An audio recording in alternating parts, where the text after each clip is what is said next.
एका ठिकाणी एका परिसरामध्ये राहणारी एक महिला होती। दिसायला अतिशय सुंदर होती आणि ती एका रस्त्याच्या कडेला उभा होती। आता तिला काहीतरी काम होतं म्हणून तिला एका ठिकाणी जायचं होतं, पण मात्र जात असताना तिला त्या ठिकाणी गाडी मिळत नव्हती म्हणून ती जाणाऱ्या येणाऱ्या गाड्यांना हात सुद्धा दाखवत होती। पण मात्र ज्या गाडीमध्ये कोणी नाहीये, फक्त एकच व्यक्ती आहे, त्या गाडीला ती महिला हात दाखवत होती आणि अखेर तिने त्या गाडीला हात दाखवला आणि त्या गाडीमध्ये बसली। मग एका गाडीमध्ये ती बसल्यानंतर त्या गाडी चालकासोबत त्या महिलेचं बोलणं चालणं सुरू झालं। कुठं जायचंय, काय जायचंय असं त्या व्यक्तीनं त्या महिलेला विचारलं। तेव्हा त्या महिलेनं सांगितलं की इथं तिला जायचं आहे। मग तो व्यक्ती त्या महिलेला गाडीमध्ये बसून त्या ठिकाणी सोडायला गेला।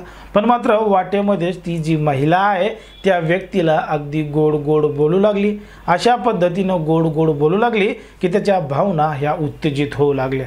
मग त्याच्या भावना उत्तेजित झाल्यानंतर ती महिला त्याला म्हणते की माझं इथंच बाजूला रूम आहे, त्या रूमवर आपण जाऊ आणि त्या रूमवर जाऊन मज्जा करू।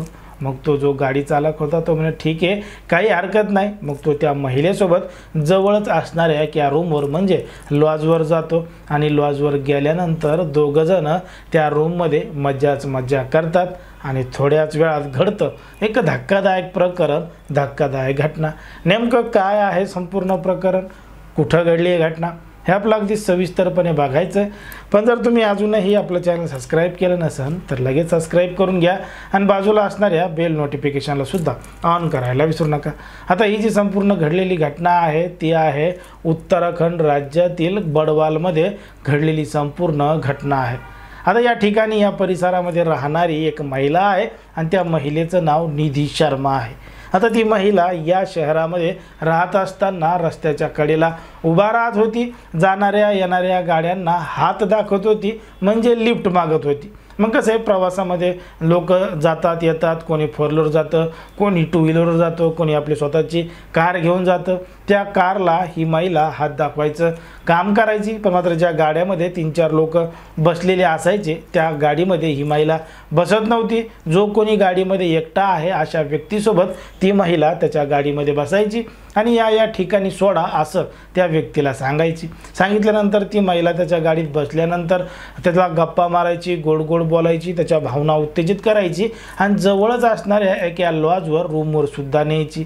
मग रूममध्ये गेल्यानंतर ती जी महिला आहे त्या व्यक्तीबरोबर अगदी सगळं काही मनमोकळेपणानं करायची। मग तो जो गाडी चालक आहे, गाडी मालक आहे, जो कोणी आहे त्याला त्या महिलेसोबत गेल्यामुळं मोठा आनंद व्हायचा आणि तो मोठ्या प्रमाणात खुश व्हायचा।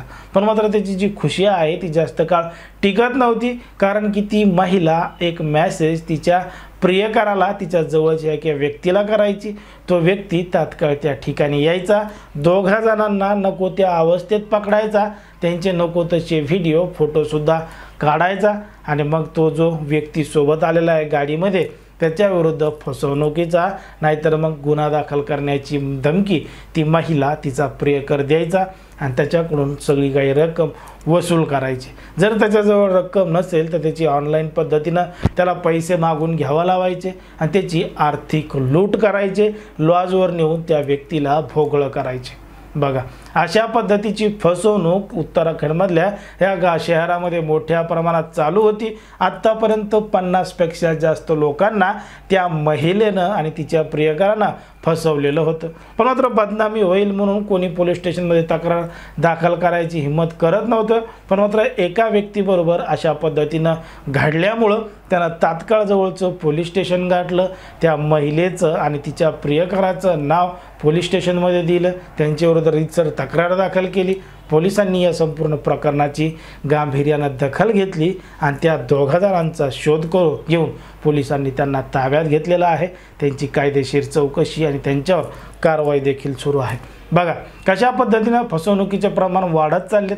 आपण सुद्धा प्रवासामध्ये एकटे निघालो किंवा सोबत कोणी निघालो, वाटेमध्ये कोणी दिसलं तर आपण त्यांना एक मदत म्हणून आपल्या गाडीमध्ये बसवतो। पण मात्र जेव्हा एक व्यक्ती एकटा असतो आणि अशा पद्धतीनं सुंदर महिला जर लिफ्ट मागत असेल तर नक्कीच त्या ठिकाणी धोका असू शकतो, याची खात्री इथून पुढे लोकांना पटली पाहिजे आणि असं कृत्य करताना सावध राहिलं पाहिजे, जेणेकरून तुमची फसवणूक होणार नाही असं आपलं एकंदरीत या ठिकाणी वाटतं. आता ज्या पद्धतीनं फसवणुकीचे एक एक प्रकार वाढत चाललेत, त्यामध्ये आता फसवणुकीचा हा एक नवीन प्रकार समोर आला आहे. या संपूर्ण प्रकरणावर तुम्हाला काय वाटतं हे अगदी स्पष्टपणे कमेंटमध्ये सांगा. आणि अशाच पद्धतीचे नवनवीन व्हिडिओ पाहण्यासाठी आपल्या चॅनलला लगेच सबस्क्राईब करा.